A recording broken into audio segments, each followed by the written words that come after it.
És akkor persze egy pár szót beszéljünk mindenképpen arról is, hogy mi az, ami nem fér bele a gyengéd elválasztásba, az elválasztásba. Hát abszolút nem fér bele az, hogy a gyereket becsapjuk, ha bekenjük mindenfélével a mellbimbót mustárral, meg csípőssel, és azt mondjuk, hogy megromlott a tej.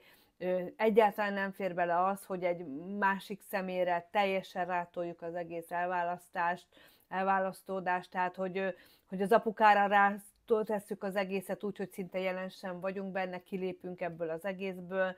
Nem fér bele az sem, hogy a nagymamának elküldjük a gyereket, és közben egy hét múlva majd, ha visszajön, akkor leszokik a ciciről. Tehát mindenképpen ez a mi kapcsolatunk is a gyerekkel, és nagyon fontos, hogy jól legyünk ebben, és ne a becsapás, az ámítás, és semmiképpen ne ilyen játszmára menjen ez az egész történet.